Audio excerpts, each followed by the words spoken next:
ஆன்மீக சொந்தங்கள் அனைவருக்கும் அன்பான காலை வணக்கம். நாம நம்மளுடைய சேனல்ல தொடர்ந்து நிறைய சுவாரஸ்யமான ஆன்மீகம் சார்ந்த தகவல்களை தாங்க பார்த்துட்டு வந்துட்டு இருக்கோம். அந்த வரிசையில் இன்னைக்கு என்ன பார்க்க போறீங்க அப்படின்னா, ஆண்டினுடைய கடைசி மாதமான டிசம்பர் மாதம் சிம்மராசி அன்பர்களுக்கு எப்படி இருக்கு, என்னென்ன கிரகங்கள் எந்த இடத்துல இருக்காங்க, அதன் மூலமாக இந்த மாதத்தில் மாற்றங்கள் இது உங்களுக்கு நடைபெற இருக்கா அப்படின்றத பற்றியெல்லாம் தொடர்ந்து பார்த்து தெரிஞ்சுக்க போகிறோம்.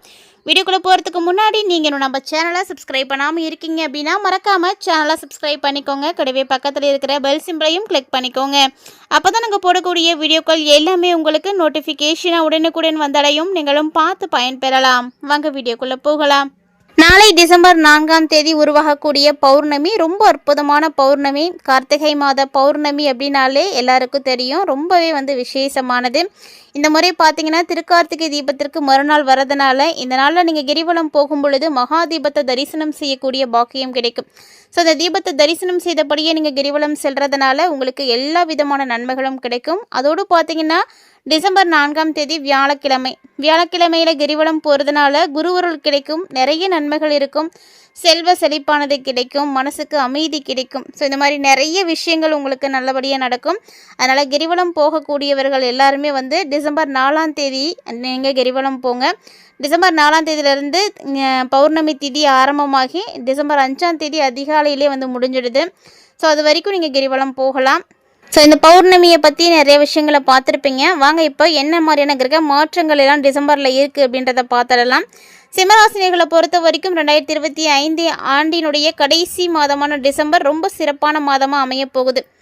ஏன்னா குறிப்பாக இந்த டிசம்பர் 5 பார்த்தீங்கன்னா குரு பகவான் 11ஆவது இடத்திற்கு, அதாவது லாபஸ்தானத்துக்கு மாற போகிறாரு. அதனால் பொருளாதார ரீதியாகவும் சரி, சமூக அந்தஸ்து ரீதியாகவும் சரி, நீங்கள் மிகப்பெரிய மாற்றங்களை கண்டிப்பாக பார்ப்பீங்க. இந்த குரு பகவான் உங்களுக்கு அந்த மாதிரியான சந்தர்ப்பங்களை எல்லாம் உருவாக்கி கொடுப்பாரு. ஸோ அந்தஸ்து உயரும், பொருளாதார ரீதியாகவும் உங்களுடைய பிரச்சனைகள் எல்லாமே தீரும். அதுக்கு உங்களுடைய நண்பர்கள் உங்களுக்கு ரொம்பவே உதவியாக இருப்பாங்க. அதே இந்த மாதத்தினுடைய பிற்பாதியில் பார்த்தீங்கன்னா செவ்வாய், சூரியன், சுக்கிரன் இந்த 3 கிரகங்களுமே 5ஆம் இடம்னு சொல்லக்கூடிய பூர்வ புண்ணிய ஸ்தானத்தில் தான் இணைய போகிறாங்க. ஸோ இதனால் உங்களுக்கு படைப்பாற்றலானது பெருக ஆரம்பிக்கும். அதே போல் காதல் அதிகரிக்க ஆரம்பிக்கும். குழந்தை பாக்கியம் தொடர்பான செய்திகளும் பார்த்திங்கன்னா உங்களுக்கு நல்லபடியாக இருக்கும். இவ்வளவு கிரகங்கள் உங்களுக்கு என்னதான் நல்லா இருந்தாலுமே கூட 8ல் பார்த்தீங்கன்னா சனி அஷ்டம சனியாக இருக்கிறாரு. ஸோ அஷ்டம சனி மற்றும் ஜென்ம ராசியில் கேது பகவானும் இருக்கிறாரு. அதனால் ஆரோக்கியம் சார்ந்த விஷயத்துலையும் சரி, கூட்டு தொழில் செய்கிறீங்க அப்படின்னா அந்த விஷயத்துலையுமே ரொம்பவே கவனமாக இருக்கணும். இதை தாண்டி உங்களுக்கு பெருசாக எந்த விதமான கிரக மாற்றங்களுமே இந்த டிசம்பரில் உங்களுக்கு ஏற்பட போகிறதில்ல. இந்த கிரக நிலைகள் முக்கியமான ஒரு அமைப்பு. இதிலிருந்து உங்களுக்கு என்னென்ன மாற்றங்களானது கிடைக்க போகுது, முதல்ல தொழில் வேலை எப்படி இருக்கும் அப்படின்றத பார்த்துடலாம். ஸோ சிம்மராசி நேயர்களை பொறுத்த வரைக்கும் இந்த டிசம்பரில் உத்தியோகத்தில் இருக்கக்கூடியவர்களுக்கு இது ஒரு சாதகமான ஒரு மாதம்தான். ஏன்னா 11ஆவது இடத்துல குரு இருக்கிறாரு. அதுவும் எப்படி இருக்கிறாரு பாருங்கள், லாபகுருவாக அமர்ந்திருக்கிறாரு. அதனால் மேலதிகாரிகள்கிட்ட உங்களுக்கு நிறைய பாராட்டுக்களை எல்லாம் பெற்றுக் கொடுப்பாரு. ஸோ நீங்கள் செய்யக்கூடிய வேலையில் நல்ல ஒரு தெளிவு இருக்கும், கிளியரிட்டி இருக்கும். அவங்க பார்க்கும் பொழுது அவங்களுக்கு ரொம்ப பிடிக்கும். ஸோ அவங்க உங்களை ரொம்ப பாராட்டுவாங்க. பதவி உயர்வு எதிர்பார்க்கக்கூடியவர்களுக்கு கண்டிப்பாக இருக்குது, ப்ரமோஷன் கிடைக்கும். சம்பள உயர்வுக்காக காத்திருக்கக்கூடியவர்களுக்கும் இது ஒரு நல்ல டைமிங் தான். ஏன்னா சம்பள உயர்வும் உங்களுக்கு கிடைக்கும். கிட்டத்தட்ட நீங்கள் செய்யக்கூடிய வேலையில் ஒரு நல்ல பேர் தான் எடுப்பீங்க. இது உங்களுக்கு ஒரு சிறப்பான நேரம். அதே மாதத்தினுடைய துவக்கத்திலே பார்த்தீங்கன்னா சூரியன் 4ல் இருப்பார். டிசம்பர் 16 வரைக்குமே உங்களுக்கு சூரியன் 4ல் தான் இருப்பார். அந்த நேரத்தில் கொஞ்சம் வேலை மட்டும் அதிகமாக இருக்கிற மாதிரி இருக்கும். ஆனால் டிசம்பர் 16க்கு அப்புறமா பார்த்தீங்கன்னா 5ஆவது இடத்துக்கு சூரியன் மாறிடுவார். அப்போ பார்த்தீங்கன்னா உங்களுக்கு நிலைமை சரியாக போயிடும். ஸோ வேலை பழுவெலாம் அந்தளவுக்கு இருக்காது. எப்போதும் நீங்கள் செய்யக்கூடிய அளவுக்கு மாற்றம் அடைஞ்சிடும்.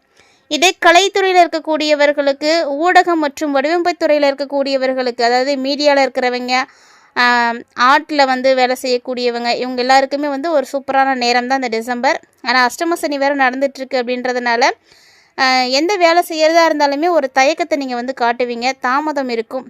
அதனால் பொறுமை அப்படிங்கிறது ரொம்ப முக்கியம். சிம்மராசி அன்பர்களை பொறுத்த வரைக்கும் இந்த டைமில் நீங்கள் நினச்ச உடனே நடக்கவே நடக்காது. ஸோ அதுக்காக நீங்கள் பொறுமையை கடைப்பிடிக்கணும். பொறுமையாக இருக்க பழகிக்கோங்க. ஏன்னா அஷ்டம சனி நடக்கும் பொழுது எதுவுமே சீக்கிரம் நடந்துடாது. சனி பகவான் மனசு வைக்கணும், அப்போ தான் உங்களுக்கு நடக்கும். சனி கொடுக்க எவர் தடுப்பாருங்கிற மாதிரி சனி பகவான் கொடுக்க நினச்சிட்டாருன்னா யாரும் தடுக்க முடியாது. ஆனால் சனி பகவான் கொடுக்குற வரைக்கும் கொஞ்சம் காத்திருக்கணும். நிதி நிலைமையை பொறுத்த வரைக்கும் ஃபினான்ஸ் ரீதியாக இந்த காலகட்டங்கள் உங்களுக்கு கொஞ்சம் சிறப்பாகவே இருக்கும். ஏன்னா குரு பகவான் லாபத்தில் வந்து இருக்கிறார் அப்படின்றதுனால வருமானம் உங்களுக்கு எப்படியாவது வந்துடும். ஏதாவது ஒரு வழியில் உங்கள் கைக்கு பணம் இருக்கும், பணம் இருந்துகிட்டே இருக்கும். நீண்ட நாளாக வராமல் இருந்த பழைய பாக்கிகள் கூட உங்களுக்கு இந்த டிசம்பரில் கண்டிப்பாக கிடைக்கும். நண்பர்கள், பெரியவங்க இவங்களுடைய உதவியால் உங்களுக்கு பண பிரச்சனை கண்டிப்பாக வந்து தீரும். ஏன்னா லாபம் அப்படிங்கிறது 5ஆம் இடத்துல இருக்கக்கூடிய கிரகங்களுடைய சேர்க்கையை வைத்து பார்க்கும் பொழுது உங்களுக்கு ரொம்ப நல்லா இருக்குது. அதுவும் ஊடகத்துறையில் இருக்கக்கூடியவர்களுக்கு ரொம்ப நல்லா இருக்குது. அஷ்டம சனி இருக்கிறதுனால பேராசைப்படாதீங்க, அதிகமாக ரிஸ்க் எடுக்காதீங்க. என்ன கிடைக்குதோ அதை வந்து ஏற்றுக்கிறதுக்கான மனப்பக்குவத்துக்கும் நீங்கள் வந்துடுங்க. செலவுகள் அப்படின்னு பார்த்தீங்கன்னா குழந்தை சார்ந்த விஷயங்களுக்காக ஒரு சில செலவுகள் இருக்கும். குழந்தைகளுடைய படிப்பு இல்லை வீட்டில் நடக்கக்கூடிய சுப நிகழ்ச்சிகளுக்காக செலவு, இதெல்லாம் வந்து நீங்கள் செய்கிற மாதிரி இருக்கும். முதலீடுகள் அப்படின்ற மாதிரி பார்த்தோம் அப்படின்னா சிம்மராசி என்பவர்களுக்கு புதுசாக நீங்கள் எதில் வேணால் முதலீடுகள் இப்போ செய்யலாம். அதுக்குரிய ஒரு நேரமாக தான் இருக்குது. குடும்ப உறவுகள் எப்படி இருக்கும், ஃபேமிலி அண்ட் ரிலேஷன்ஷிப்ஸ் எல்லாம் எப்படி இருக்குது அப்படின்னு பார்த்தீங்கன்னா ரொம்ப சந்தோஷமாக இருக்கும். ஏன்னா லாபஸ்தானத்தில் இருக்கக்கூடிய குரு பகவானால் உங்களுக்கு எல்லாமே வந்து நல்லபடியாக தான் நடக்கும். சமூகத்தில் உங்களுக்குன்னு ஒரு மதிப்பு கிடைக்கும், அந்தஸ்து கிடைக்கும். உங்களுடைய பேர் பார்த்தீங்கன்னா தெரிய ஆரம்பிக்கும், வழியில் வரும். நண்பர்களோடு சேர்ந்து நீங்கள் வெளியில் போயிட்டு வரணும்னு நினைக்கிறீங்கன்னா கண்டிப்பாக போகலாம். நீங்கள் சந்தோஷமாக இருக்கிறதுக்கான வாய்ப்புகள் நிறைய கிடைக்கும். இது எல்லாமே பார்த்தீங்கன்னா 5ஆம் இடத்துல கிரகங்களுடைய சேர்க்கை இருக்கிறதுனால, அதாவது காதல் முயற்சிகள் கூட உங்களுக்கு வெற்றிகளை கொடுக்கும். ஸோ சிம்மராசிக்காரங்க திருமணமாகி குழந்தைக்காக இயங்கிட்டு இருக்கக்கூடிய தம்பதிகர்களாக இருக்கீங்க அப்படின்னா இந்த டிசம்பரில் உங்களுக்கு ஒரு நல்ல செய்தி கிடைக்கும்.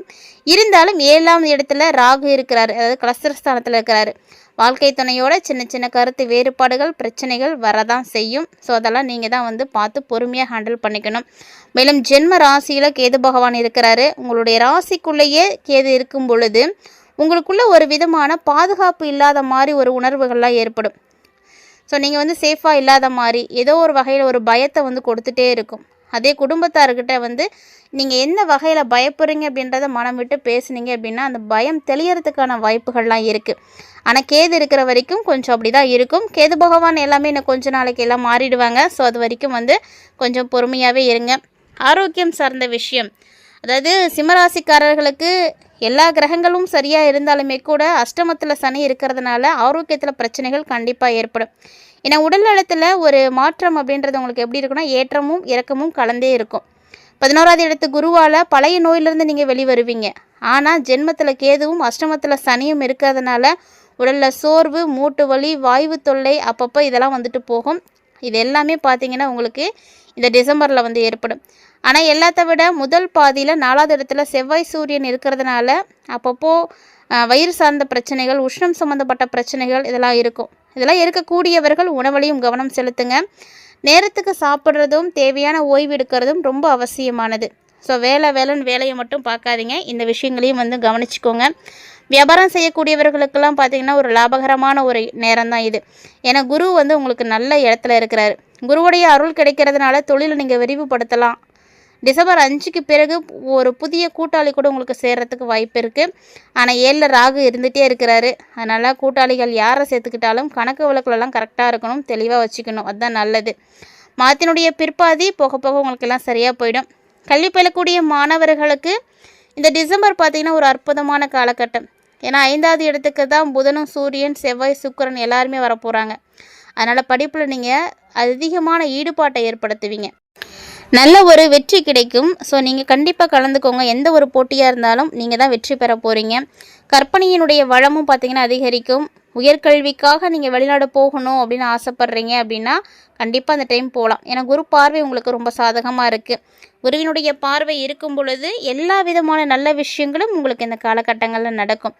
ஸோ இந்த ஆண்டினுடைய கடைசி மாதமான டிசம்பர் மாதம் சிம்மராசி என்பவர்களை பொறுத்த வரைக்கும் தொழில், வியாபாரம், ஆரோக்கியம், கல்வி, இப்படி ஒவ்வொரு விஷயங்களும் உங்களுக்கு என்ன மாதிரி செயல்படுது, என்னென்ன விஷயங்கள் நடக்கும் நடக்காது அப்படின்றத பார்த்துருப்பீங்க. ஸோ முழுக்க இந்த காலகட்டங்கள் நீங்கள் கவனிக்கப்பட வேண்டியதுன்னா அஷ்டம சனி சிம்மராசிக்கு ஆரம்பமாயிடுச்சு. ஸோ இது இல்லாமல் உங்களுடைய ராசிக்குள்ளே வந்து கேது பகவான் இருக்கிறாரு, 7ல் ராகு இருக்கிறாரு. ஸோ இவங்க தான் உங்களுக்கு பாதிப்புகளை கொடுக்கக்கூடியவங்க. இவ்வளோ பாதிப்புகளையும் தாண்டி உங்களுக்கு ஒரு நல்லது நடக்குதுன்னா அது குருவுடைய ஒரு பார்வை தான். குரு வந்து ஒரு நல்ல இடத்துல இருக்கிறாரு, லாப வீட்டில் அமர்ந்திருக்கிறாரு. ஸோ இது எல்லாமே அதாவது ராகுவும் கேதுவும் பார்த்தீங்கன்னா இன்னும் கொஞ்ச நாள்லேயே வந்து மாறிடுவாங்க. ஆனால் அதுக்கப்புறம் தொடர்ச்சியாக உங்களுக்கு இருக்க போகிறது சனி தான். அஷ்டம சனியால் பாதிப்புகள் உங்களுக்கு கண்டிப்பாக இருக்க தான் செய்யும். ஆனால் அதே நேரம் சனி பகவான் உங்களுடைய ராசியில் எப்படி இருக்கார், அதாவது ஒரு சிலருக்கு பார்த்தீங்கன்னா சனி பகவான கர்மக்காரகன்னு தான் சொல்லுவோம். அவர் செய்திருக்கக்கூடிய கர்ம வினைகளுக்கு ஏற்ப பலன்களை கொடுக்கக்கூடியவர். நீங்கள் நல்லது செய்திருக்கீங்க அப்படின்னா இந்த அஷ்டம காலங்களில் சனி பகவான் உங்களுக்கு நல்லது தான் கொடுப்பார். அவரும் உங்களுக்கு நல்லது தான் செய்வார். பெருசாக பிரச்சனைகள்லாம் கொண்டு வர மாட்டார். பிரச்சனை பண்ணுற மாதிரி தான் தெரியும், ஆனால் அதெல்லாம் சரியாயிடும். ஆனால் இதே நீங்கள் நல்ல விஷயங்களை செய்யாமல் பாவங்களை சேர்த்துருக்கீங்க அப்படின்னா கண்டிப்பாக அதற்குரிய ஒரு பலன்களையும் நீங்கள் இந்த டைமில் அடையிற மாதிரி தான் இருக்கும்.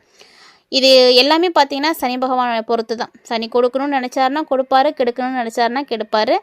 ஸோ அதனால் நீங்கள் இந்த கிரகங்களால் ஏற்படக்கூடிய பாதிப்புகள் குறையிறதுக்கு எளிமையான வழிபாடுகள் பரிகாரங்கள்லாம் இருக்கும். அதையெல்லாம் மறக்காமல் வந்து செய்யுங்க. இந்த மாதிரியான வழிபாடுகள் செய்கிறது உங்களுக்கு ரொம்ப நல்லது. கிரக தோஷங்கள் எல்லாம் நீங்கி நன்மைகள் வந்து கிடைக்கணும் அப்படின்னா சனிக்கிழமைகள்லாம் சனி பரிகாரம் செய்யுங்க. அஷ்டம சனியின் தாக்கம் குறையணும்னா சனிக்கிழமையில் ஆஞ்சநேயருக்கு நெய் தீபம் ஏற்றுங்க. காக்கைக்கு எல் சாதம் வைங்க. கேது வந்து ஜென்மத்தில் இருக்கிறாரு, அதனால் மனக்குழப்பம் நீங்கணும்னா விநாயகருக்கு அருகம்புல் மாலை வந்து நீங்கள் போடுங்க. சூரிய வழிபாடு செய்யும் பொழுது உடல் ஆரோக்கியம் நல்லா இருக்கும், தன்னம்பிக்கை கிடைக்கும். தினமுமே காலையில் சூரிய நமஸ்காரம் செய்யுங்க. ஏழை குழந்தைகளுக்கு நோட்டு புத்தகங்கள் வாங்கி தானமாக கொடுங்க. ஸோ இந்த மாதிரி விஷயங்களை நீங்கள் செய்யும் பொழுது நல்ல மாற்றம் கிடைக்கும். கண்டிப்பாக ட்ரை பண்ணுங்கள். இந்த வீடியோ பிடிச்சிருந்தால் லைக் பண்ணுங்கள், ஷேர் பண்ணுங்கள், மறக்காமல் கமெண்ட் பண்ணுங்கள். மீண்டும் மற்றும் ஒரு சுவாரஸ்யமான தலைப்பில் சந்திக்கலாம்.